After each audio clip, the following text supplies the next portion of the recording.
Hello friends, welcome to Education Adda. उम्मीद है आप सब अच्छे होंगे। अगर आप हमारे चैनल पर नए हैं तो इसे सब्सक्राइब करें। आने वाली वीडियो को मिस ना करने के लिए बेल आइकन दबाएं। तो हमने एनसीईआरटी की समरी थी वो शुरू की हुई थी। तो हमने 6th क्लास की एनसीईआरटी की ज्योग्राफी कंप्लीट कर दी थी। अब ये 7th क्लास की एनसीईआरटी का लास्ट लेसन है, लाइफ इन द डेजर्ट। तो हम इसे पढ़ने की कोशिश करेंगे। तो देखते हैं, life in the desert, lesson number 9। Life in the desert का मीनिंग क्या होगा कि रेगिस्तान में जीवन। रेगिस्तान में कैसा जीवन है। अभी हमने कल वाले लेसन में क्या पढ़ा था कि जो वहाँ की इक्वेटोरियल जो रीजन है, भूमध्य जो रेखा है, उसके आसपास वाला जो रीजन है वो कैसा है। ठीक है, जो इक्वेटर से होकर गुजरती हैं, जितने भी देश गुजरते हैं उसमें से, कि वहाँ पर सबसे ज़्यादा नमी पड़ती है, वर्षा बहुत ज़्यादा होती है, गर्मी बहुत ज़्यादा होती है। क्यों? क्योंकि वो इक्वेटर से होकर गुजरते हैं और वहाँ पर जो सूरज की किरणें हैं उनके कारण जो वाष्पीकरण होता रहता है, तो उसके कारण वहाँ पर वर्षा भी लगातार होती रहती है। और वहाँ के जो पर्यावरण में, वातावरण में जो है वो जो उसकी मात्रा है पानी की, वो भी बहुत ज़्यादा होती है। तो देखते हैं इस चैप्टर को कि इन्होंने बताया हुआ है कि हमने लेसन नंबर 5 में क्या पढ़ा था वाटर के बारे में, कि जो वाटर के बिना कहीं भी जीवन संभव नहीं है। तो वाटर के वाटर के होने के कारण ही जो प्लांट्स, एनिमल एंड जो पीपल हैं, लोग हैं, वो जीवित रह पाते हैं। अगर पानी नहीं होगा तो वहाँ पर लोग रह नहीं पाएंगे। तो जैसा कि आप डेजर्ट, डेजर्ट का क्या मीनिंग होता है कि जहाँ पर सिर्फ शुष्क एरिया हो, वहाँ पर शुष्क जगह हो, बिल्कुल भी पानी की बहुत ज़्यादा कमी हो, और वहाँ का जो तापमान होगा बहुत ही ज़्यादा होगा या बहुत ही कम तापमान होगा। क्या था? कम तापमान। अब आप सोचेंगे कि ज़्यादा तापमान तो मान सकते हैं, पर वहाँ पर कम तापमान कैसे होगा। तो बात ये ऐसी है कि जब भी रात को, जब सवेरे, जब उनकी मॉर्निंग होती है तो सूरज की किरणें वहाँ पर पड़ती हैं, जो रेत होती है बहुत ही जल्दी से, तेज़ी से गर्म हो जाती है। और रात को वही रेत जो सबसे तेज़ी से गर्म हो रही है, वो ठंडे होने में भी तो ज़्यादा टाइम नहीं लगाएगी, तो इतनी ज़्यादा ठंडी हो जाती है कि रात का जो तापमान होता है, उनको कई बार ऐसा होता है कि वहाँ पर उनको ना रजाइयाँ लेनी पड़ती है रात को। और मॉर्निंग में इतनी ज़्यादा गर्मी होती है कि बुरा हाल होता है लोगों का। और रात को बहुत ज़्यादा ठंड पड़ने लग जाती है। तो हम इन्हीं के बारे में पढ़ेंगे कि ये जो मेन रेगिस्तान आते हैं उनके बारे में हम पढ़ेंगे, देखेंगे कि वहाँ की जो क्लाइमेट है वो कैसा है, वहाँ की फसलें कैसे उगाई जाती हैं।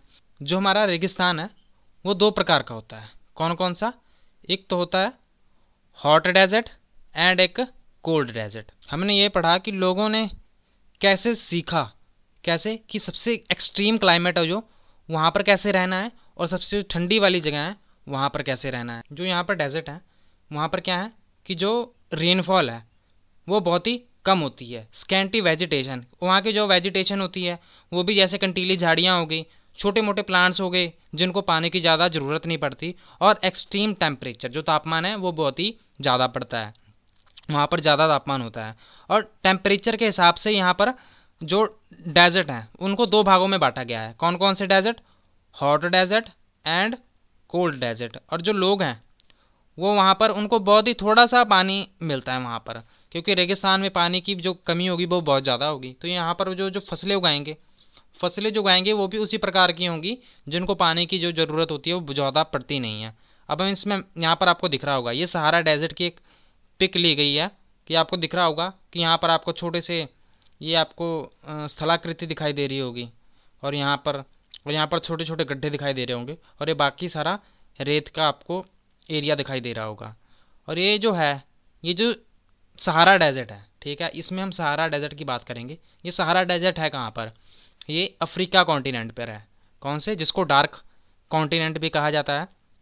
अब इसमें देखेंगे कि यहाँ पर जो इसका एरिया है वो कितना है? 8.54 मिलियन। 8.54 मिलियन। अब आप अंदाज़ा लगा सकते हैं कि जो जो भारत का जो एरिया है वो कितना है? 3.2 मिलियन। मतलब 32 लाख स्क्वायर किलोमीटर भारत का एरिया है। अब आप सोचो कि ये भारत से कितने गुना बड़ा है। ठीक है, लगभग 3 टाइम्स जो उससे और ज़्यादा बड़ा है। कौन सा? सहारा का जो डेजर्ट है। अभी हम देखते हैं कि ये जो डेजर्ट है, इसमें ये जो सहारा डेजर्ट है ये कौन कौन सी कंट्रियों को टच करता है। यहाँ पर लगभग 11 कंट्रीज़ हैं। उन 11 कंट्रीज़ के नाम भी याद करेंगे।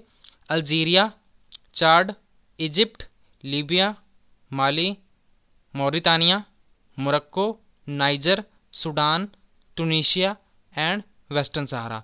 तो ये जो सारे डेजर्ट हैं, ये सारे जो कंट्रीज़ हैं, इन सभी में ये जो सहारा डेजर्ट है जिसका कितना एरिया है 8.54 मिलियन स्क्वायर किलोमीटर, वो इन्हीं में फैला हुआ है। अगर हम बात करें इस डेजर्ट में, सिर्फ अगर हम जब भी डेजर्ट की बात करते हैं तो हमारे दिमाग में ख्याल आता है कि शायद वहाँ पर सिर्फ रेत होती होगी, पर ऐसी बात नहीं है। वहाँ पर और कौन सी चीज़ें हमें देखने को मिलती हैं? ग्रेवल प्लेन्स, एलिवेटेड प्लेट्यूज, पठार देखने को मिलते हैं, और वहाँ पर रॉकी सरफेस, जो पथरीली जो सरफेस होती है, वहाँ का जो धरातल है, वो उसकी जो सरफेस है वहाँ पर आपको पथरीली जगह देखने को मिलेगी। रॉकी जो सरफेस है उसकी ऊंचाई कितनी होगी? लगभग उसकी ऊंचाई होगी लगभग 2500 मीटर। 2500 मीटर कहीं कहीं पर आपको देखने को मिलेगी, जो इसकी ऊंचाई होगी वो 2500 मीटर होगी। अभी आप यहाँ पर देखेंगे कि ये क्या है, ये अफ्रीका है। आपको अफ्रीका का मैप दिखाई दे रहा होगा। वेस्टर्न सहारा कहाँ पर है? मॉरिटानिया, माली, अल्जीरिया, नाइजर, चाड, Sudan, Egypt, Libya, Eritrea, Somalia. ये आपको जो सहारा डेजर्ट, आपको ये ऑरेंज ऑरेंज वाला आपको दिख रहा होगा थोड़ा सा, ये सारा एरिया कौन सा है? सहारा डेजर्ट का एरिया है। आपको ये भी जान के हैरानी होगी कि किसी टाइम पे ये जो जगह थी ये बहुत ही ज़्यादा हरी भरी हुआ करती थी। कुछ वैज्ञानिकों को अवशेष मिले हैं कि यहाँ पर शायद फिशेस थी, यहाँ पर बहुत ही बड़े समुद्र हुआ करते थे, पर धीरे धीरे जो क्लाइमेट था, जलवायु में परिवर्तन आया और यहाँ की जो सरफेस थी वो सारी बदल गई और ये रेगिस्तान में बदल गया, गर्म रेगिस्तान में बदल गया। और सहारा डेजर्ट में एक अल अजीजिया नाम की जगह है, अल अजीजिया, यहाँ पर जो सबसे ज़्यादा गर्मी पड़ती है। त्रिपोली एक कंट्री है यहाँ पर, त्रिपोली कंट्री के जो सबसे साउथ में है, वहाँ पर सबसे ज़्यादा तापमान रिकॉर्ड किया गया है 1922 में। कितना? 57.7 डिग्री सेल्सियस 1922 में इसको एस्टिमेट किया गया था, इसको रिकॉर्ड किया गया था। और यहाँ का क्लाइमेट कैसा है? The climate of the Sahara desert is scorching hot and parched dry, कि यहाँ पर जो क्लाइमेट है सहारा डेजर्ट का वो बहुत ही ज़्यादा गर्म है और सूखा है। और यहाँ पर जो रेनी सीजन होते हैं बहुत ही कम होते हैं, बहुत ही छोटे रेनी सीजन होते हैं। बारिश होती है, बहुत ही कम बारिश पड़ती है, करीबन ना के बराबर। और जो स्काई है वो कैसा है?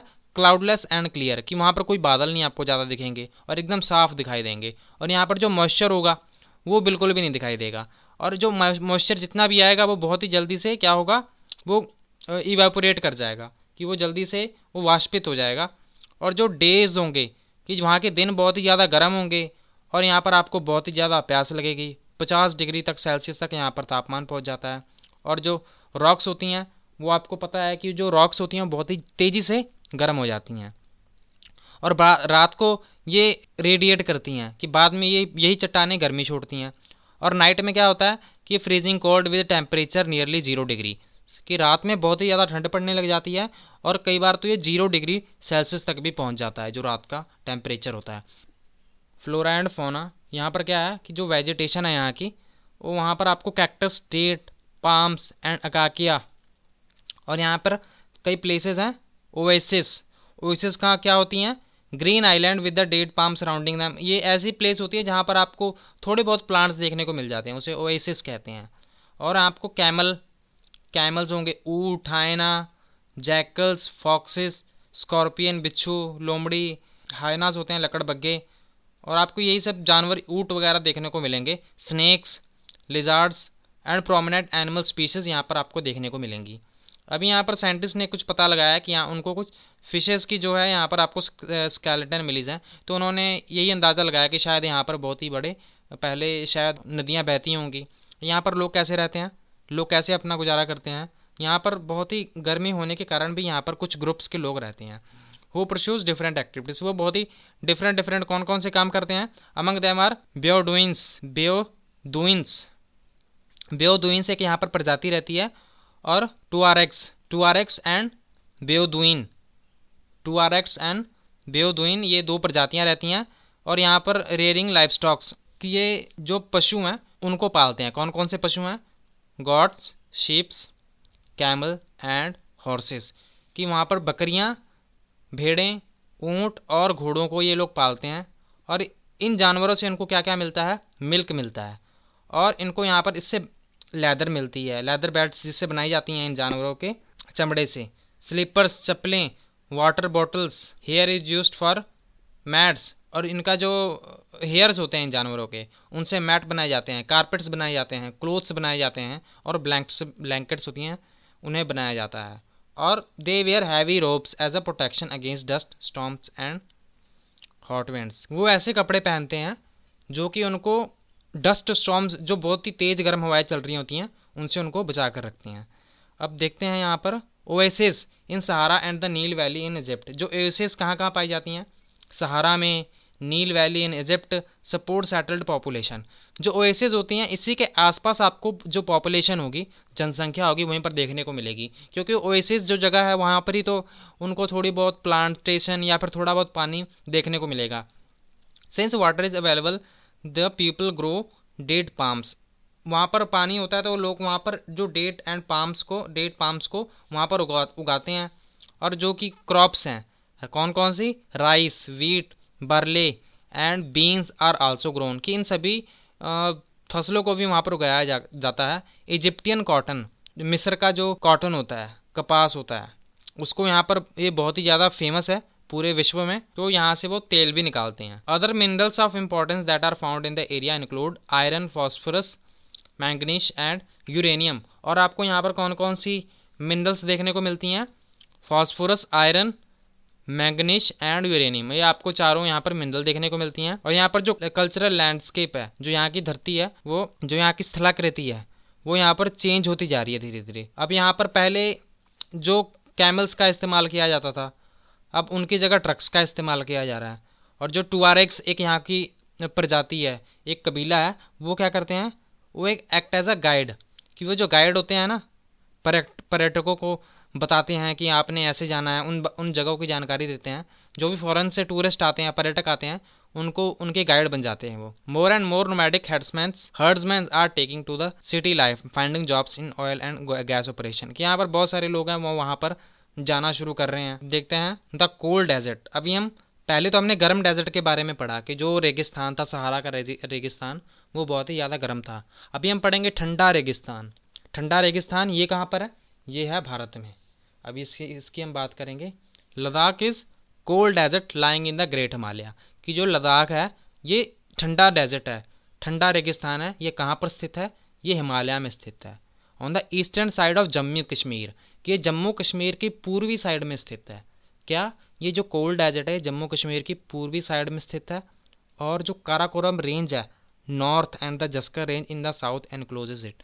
कि एक काराकोरम रेंज, जो काराकोरम रेंज है ना पर्वत की, और जस्कर रेंज है, ये इन दोनों के बीच में ही स्थित है। अगर इसकी हम, और यहाँ से बहुत सारी जो रिवर्स हैं वो यहाँ से बहती हैं। और जो इंडस है, इंडस भी इन्हीं नदियों में से एक ही है। जो सिंधु घाटी है, सिंधु नदी है, वो इन्हीं नदियों में से ही आती है। The river from deep valleys and gorges several glaciers are found in Ladakh. और आपको यहाँ पर बहुत सारे ग्लेशियर हैं, जो हिम नदियाँ हैं, वो भी यहाँ पर आपको देखने को मिलेंगी। और एक गैंगड़ी एक ग्लेशियर है, हिम नदी है, वो भी आपको यहाँ पर देखने को मिलेगी। एक ड्रास एक प्लेस है जो कि बहुत ही कोल्डेस्ट इनहैबिटेटेड प्लेस है, जहाँ पर रहा नहीं जा सकता, वो भी लद्दाख में ही पाई जाती है। और जो इसकी ऊंचाई है वो कितनी है? एल्टीट्यूड ऑफ लद्दाख, इसकी ऊंचाई 3000 मीटर कहाँ पर है? कारगिल है, कारगिल में है। और 8000 जो मीटर है वो काराकोरम में है। कितनी है? यानी कि 3000 मीटर। अगर इसको हम ऊंचाई से देखेंगे तो कारगिल में तो इसकी है 3000 मीटर। यहाँ पर देखिए, यहाँ पर 3000 मीटर है। और वही काराकोरम में इसकी ऊंचाई कितनी है? काराकोरम में इसकी ऊंचाई है 8000 मीटर। इसकी इतनी ऊंचाई की वजह से यहाँ पर बहुत ज़्यादा ठंड पड़ती है। और यहाँ पर रात को जो गर्मी पड़ती है वो बहुत ही ज़्यादा पड़ती है, लगभग -30 डिग्री सेल्सियस तक यहाँ पर तापमान आ जाता है। और यहाँ पर विंटर्स में जो तापमान है वो लगभग -40 डिग्री तक चला जाता है। तो वहाँ पर बहुत ही ज़्यादा ठंड पड़ने लग जाती है ज़्यादातर। और as in the rain shadow of Himalayas there is a little rainfall. यहाँ पर बारिश जो होती है बहुत ही कम बारिश होती है, थोड़ी सी बारिश होती है। लगभग पूरे साल में सिर्फ 10 सेंटीमीटर यहाँ पर बारिश होती है। कितनी? सिर्फ 10 सेंटीमीटर। और यहाँ पर जो हवाएं चलती हैं वो बहुत ही ज़्यादा ठंडी चलती हैं। And burning hot sunlight the areas experience freezing winds. यहाँ पर ठंडी हवाएं चलती हैं और बर्निंग हॉट सनलाइट। यहाँ पर जो सूरज की किरणें पड़ती हैं वो भी बहुत तेज़ी से पड़ती हैं। You will be surprise to know that if you sit in the sun and you fit in the shade you may suffer from both sunstroke and frost bite at the same time. अभी आपको ये बात यहाँ पर क्या कही हुई है इन्होंने कि आपको बहुत ही आप सरप्राइज हो जाएंगे, आपको थोड़ा सा अचंभित हो जाएंगे कि आपको जब ये पता लगेगा कि अगर आप वहाँ पर होंगे, आपको अगर आपका आधा हिस्सा शरीर का छाँव में है, शेड में है, और आधा हिस्सा धूप में है, तो आपका जो ऊपर वाला हिस्सा होगा वो गर्मी से जलने लग जाएगा और नीचे वाला ठंडी से क्या होने लग जाएगा, जमना शुरू कर देगा। वी मीन्स भी जमना नहीं, भी बहुत ही ठंड लगने लग जाएगी वहाँ पर, कि वहाँ पर ऐसा कुछ तापमान होता है। फ्लोरा एंड फौना, कि वहाँ की जो वनस्पति और वहाँ का जो वन्य जीवन है, अब उनके बारे में देखेंगे कि वहाँ का जो वनस्पति और वन्य जीवन है वो कैसा है। Due to high aridity the vegetation is sparse, there are scanty patches of grasses and shrubs for animal to graze, कि यहाँ पर जो वेजिटेशन है वो बहुत ही कम पाई जाती है, और जो पाई जाती है वो वही पाई जाती हैं जैसे कि घास फूस, झाड़ियाँ थोड़ी बहुत वही हमें देखने को मिलती हैं, कंटीली झाड़ियाँ जिनको बहुत ही पानी की ज़रूरत पड़ती नहीं है। अभी देखेंगे हम कि ये एनिमल्स यहाँ पर कौन कौन से पाए जाते हैं। जो भी एनिमल्स पाए जाते हैं इन्हीं छोटी मोटी झाड़ियों को खाकर अपना ही गुजारा करते हैं। और यहाँ पर हमें कौन कौन से पेड़ देखने को मिलते हैं। विलोज नाम का एक पेड़ होता है और एक पॉपुलर नाम का पेड़ होता है। ये हमें यहाँ पर इन वैलीज़ में, इन घाटियों में देखने को मिलता है। और समर्स में जो फ्रूट्स हैं, फ्रूट ट्रीज कौन कौन से हमको देखने को मिलते हैं। एक तो हो गया एप्पल, सेब, एप्रिकॉट्स एंड वैलनट्स, ब्लूम। ये सभी हमें जो पेड़ हैं वो यहाँ पर देखने को मिलते हैं, जो फ्रूट्स ट्रीज हैं यहाँ पर। और यहाँ पर हमें और सारी स्पीशीज देखने को मिलती हैं। कौन कौन सी स्पीशीज बर्ड्स की, उसमें है हो गया रॉबिन्स रेड स्टार्ट। ये सारी Tibetan snowcock, raven and hoopoe are common. ये सभी प्लांट्स, बर्ड्स की जो एक स्पीशीज हैं ये हमें यहाँ पर देखने को मिलती हैं। और यहाँ पर हमें कुछ माइग्रेटरी बर्ड्स भी देखने को मिलते हैं जो कि प्रवास करते रहते हैं क्लाइमेट के अनुसार, जब भी कोई मौसम आता है तो। और यहाँ पर हमें कौन कौन सी और चीज़ें देखने को मिलती हैं। वाइल्ड गॉड्स, जो जंगली बकरियाँ होती हैं, wild sheeps, yak and special kinds of dogs, कि यहाँ पर एक स्पेशल काइंड्स ऑफ के कुत्ते देखने को हमें मिलते हैं जो डॉग्स होते हैं। और यहाँ पर जो एनिमल्स होते हैं उनका किस चीज़ के लिए इस्तेमाल किया जाता है। मिल्क के लिए, दूध के लिए, मांस के लिए and hides. Yak's milk is used to make cheese and butter, कि जो याक का जो मीट, याक का जो मिल्क है, दूध है, उसको किसके लिए इस्तेमाल किया जाता है। चीज़ और बटर, मक्खन बनाने के लिए इसका इस्तेमाल किया जाता है। The hair of the sheeps and goat is used to make woollens, कि जो इनके हेयर हैं उनको किन चीज़ के लिए इस्तेमाल किया जाता है। इनको शिप्स एंड गॉड को इनके वुलन्स, जो ऊनी कपड़े होते हैं उनमें इस्तेमाल किया जाता है इनका जो हेयर है। और लद्दाख को हम और क्या कहते हैं, खपाचन। खपाचन के नाम से भी जाना जाता है, जिसका होता है स्नो लैंड, की स्नो वाली लैंड है, कि ये सारी ढकी रहती है स्नो से।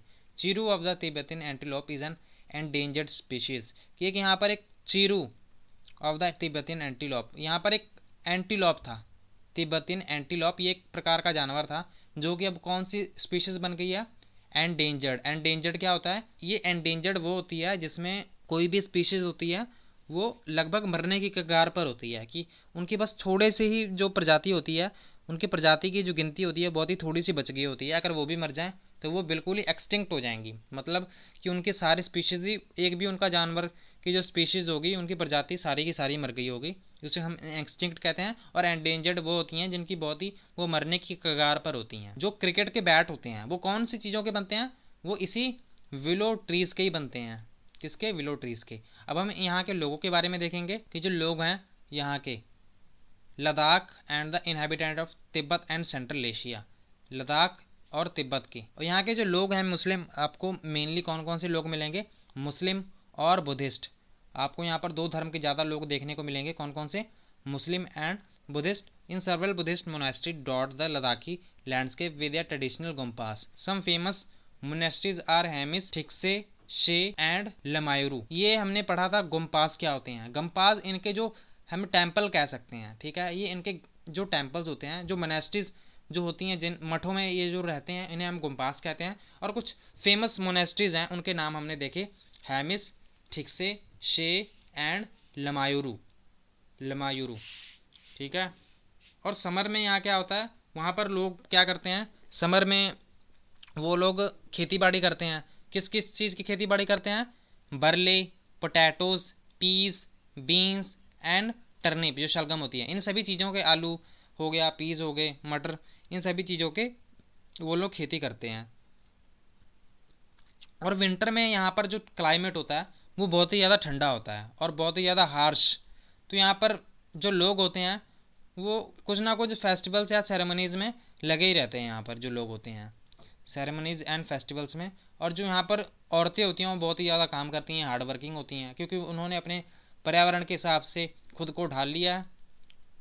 और इनका काम सिर्फ घरों में नहीं करना होता, ये जाकर खेतों में भी काम करती हैं। और जो छोटे मोटे बिजनेस होते हैं वो भी यहाँ पर एक काम करती हैं। ले क्या है, ले कैपिटल है लद्दाख की, पर अभी तो आपको पता है कि अभी इसको दो भागों में बांट दिया गया है। अब इसको कंप्लीट स्टेट और ये भारत का हिस्सा बन गया है, जम्मू एंड कश्मीर। तो अभी आपको ये नेक्स्ट ईयर में ये अपडेट कर दिया जाएगा। अब फिलहाल के लिए तो एग्ज़ाम में पूछेंगे नहीं।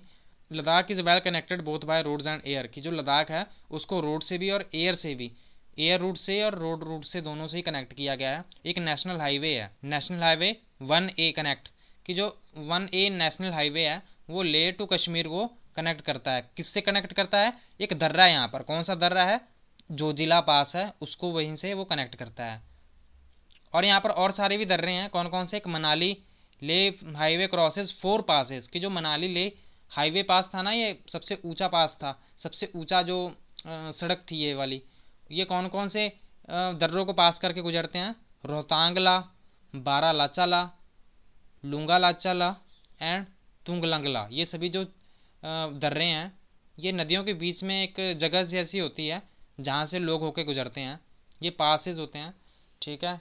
और यहाँ पर जो टूरिज़्म है, tourism is a major activity with several tourist coming from the within India and abroad. कि यहाँ पर जो टूरिज़्म है, पर्यटकों को, पर्यटक है यहाँ पर, वो सबसे ज़्यादा यहाँ पर आते हैं। यहाँ पर सबसे ज़्यादा क्यों आते हैं पर्यटक? यहाँ पर सबसे ज़्यादा इसलिए आते हैं क्योंकि यहाँ पर गंपास को देखने आते हैं। गंपास क्या था? जो बुद्धिस्ट के जो टेम्पल्स होते हैं, हम उन्हें गंपास कहते हैं, मोनेस्ट्रीज होती हैं, यहाँ पर वो प्रेयर्स वगैरह करते हैं। और वो मिडोस, यहाँ पर जो मिडोज होती हैं, जो घास के मैदान होते हैं, और जो ग्लेशियर्स होते हैं, इन सभी को देखने के लिए, और यहाँ पर जो फेस्टिवल्स और सेरेमनीज की जाती हैं, उन सभी को ये देखने आते हैं यहाँ के लोग। और यहाँ के जो लाइफ है यहाँ की, वो कैसी है? वो मॉडर्नाइजेशन के चलते थोड़ी बदल रही है अब, पर इन यहाँ के लोगों ने यहाँ के जो नेचर के साथ बैलेंस बनाना एक सीखा हुआ है, harmony with balance with harmony with nature due to scarcity of resources. Scarcity क्या होता है? कि यहाँ के संसाधनों की, यहाँ के संसाधनों की दुर्लभता के कारण, दुर्लभता क्या होती है? कि वहाँ जिस चीज़ की बहुत ज़्यादा डिमांड होती है और वो उसकी कमी भी बहुत ज़्यादा होती है, उसे हम स्कैरसिटी कहते हैं। स्कैरसिटी के कारण ही यहाँ पर जो रिसोर्सेज हैं, वाटर एंड फ्यूल, ये बहुत ही ध्यान से इस्तेमाल किए जाते हैं, ठीक है। यहाँ पर इसलिए इसकी वेस्टेज नहीं की जाती। अभी देखते हैं हम क्वेश्चन आंसर इनके डिस्कस करते हैं। What are the 2 type of desert found in the world? कि हमें कौन कौन से डेजर्ट मिलते हैं पूरे विश्व में, कौन कौन से रेगिस्तान देखने को मिलते हैं? एक तो हो गया कोल्ड डेजर्ट, एक हो गया हॉट डेजर्ट। ये 2 प्रकार के जो हैं डेजर्ट हैं वो हमें देखने को मिलते हैं। In which continent is the Sahara desert located? ये सहारा डेजर्ट है वो कौन से कॉन्टिनेंट में लोकेटेड है? तो हमने ये पहली लाइन में पढ़ा था कि अफ्रीका में लोकेटेड है, जिसको डार्क कॉन्टिनेंट भी कहते हैं। What are the climatic condition of the Ladakh desert? तो लद्दाख डेजर्ट का जो क्लाइमेटिक कंडीशन है, वहाँ की जलवायु वो कैसी है? कि जो सबसे पहले हम बताएंगे कि जो लद्दाख है वो 2 वर्ड से मिलकर बना है, कौन कौन सा? ला प्लस डाक means mountain pass and country. और यहाँ का जो तापमान होता है वो लगभग 0 डिग्री तक पहुँच जाता है रात को। कई बार ये समर में 0 डिग्री से अबव होता है, और जो नाइट में इसका जो टेम्परेचर है वो लगभग -30 डिग्री के भी पहुंच जाता है। और ये सबसे ऊंचाई के ऊपर स्थित होने के कारण जो यहाँ की जो क्लाइमेट कंडीशंस हैं वो बहुत ही ज़्यादा कोल्ड एंड ड्राई होती हैं, सूखी और ठंडी होती हैं। और लद्दाख को हम खापा चन भी कहते हैं, जिसका मतलब होता है स्नो लैंड, कि यहाँ पर स्नो की एक चादर चढ़ी हुई है। और यहाँ पर जो रेनफॉल होती है बहुत ही ज़्यादा कम होती है, लगभग 10 सेंटीमीटर में हमने पढ़ा था कि 10 सेंटीमीटर से भी कम की यहाँ पर पूरे साल में बारिश होती है। और यहाँ पर ठंडी हवाएं भी चलती हैं, और यहाँ पर सूरज की जो किरणें होती हैं वो भी बहुत ही गर्म पड़ रही होती हैं, क्योंकि यहाँ पर जो उनका हवा की जो चादर होती है वो बहुत ही पतली होती है, जो लेयर होती है, इसलिए यहाँ पर सूरज की किरणें भी बहुत ही तीखी पड़ती हैं, और जो ठंड पड़ती है, हवाएं चलती हैं, वो भी बहुत ज़्यादा ठंडी होती हैं। Why mainly attracts tourist to Ladakh? What mainly attracts tourist to Ladakh? वो कौन सी चीज़ है जो लद्दाख में टूरिस्ट को अट्रैक्ट करती है? तो यहाँ की जो नेचुरल ब्यूटी है, प्राकृतिक सुंदरता है, वो उसको बहुत ही ज़्यादा पर्यटकों को आकर्षित करती है। और वहाँ के जो गंपास हैं, जो मंदिर हैं, किसके? बौद्ध धर्म के। वो भी उसको देखने के लिए भी वहाँ पर बहुत सारे लोग आते हैं। और यहाँ के जो मिडोज़ हैं, क्या मिडोज़, जो कि वहाँ पर घास के मैदान हैं और ग्लेशियर्स हैं, उन सभी को देखने के लिए और बहुत सारी सेरेमनीज़ की जाती हैं वहाँ के लोगों के द्वारा, वो भी वहाँ पर लोग देखने के लिए वहाँ पर आते हैं। अभी हम बात करेंगे कि what type of clothes the people of the Sahara desert wear, कि वहाँ पर जो सहारा डेजर्ट के लोग हैं वो लगभग कैसे कपड़े पहनते हैं। तो वो जो कपड़े पहनते हैं हैवी रोब्स की, बहुत ही मोटे कपड़े पहनते हैं जो कि उनको डस्ट स्टॉर्म से और गर्म हवाओं से बचा कर रखते हैं। और name the tree that grow in Ladakh, कि हमने उस पेड़ का नाम बताना है जो लद्दाख में उगाया जाता है। तो लद्दाख में मेनली 2 पेड़ उगाए जाते थे, एक विलोस था और एक पॉपुलर था। विडोस और पॉपुलर को वहाँ पर उगाया जाता था और वहाँ पर जो फ्रूट्स उगाए जाते थे, apples, apricots and walnuts Bloom यहाँ पर उगाए जाते थे। टिक द करेक्ट आंसर, कि Sahara is located in the which part of Africa, कि जो सहारा डेजर्ट है वो कौन से पार्ट में सिचुएटेड है। तो इसका सही आंसर कौन सा होगा? ईस्टर्न, नॉर्थन या वेस्टर्न। तो जो सहारा डेजर्ट है वो नॉर्थन पार्ट पे स्थित है। कौन से पार्ट पे?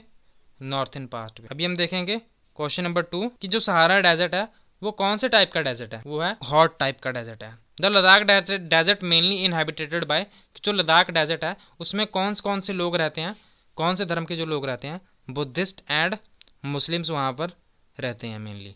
डेजर्ट आर करेक्टरिस्टिक बाय, कि जो डेजर्ट होती हैं उनकी जो एक विशेषता है वो कौन सी होती है। तो वहाँ पर आपको डेजर्ट में मेनली आपको स्कैंटी वेजिटेशन दिखेगी, कि वहाँ पर जो वेजिटेशन होगी वो बहुत ही स्कैंटी होगी, कम पानी वाली होगी।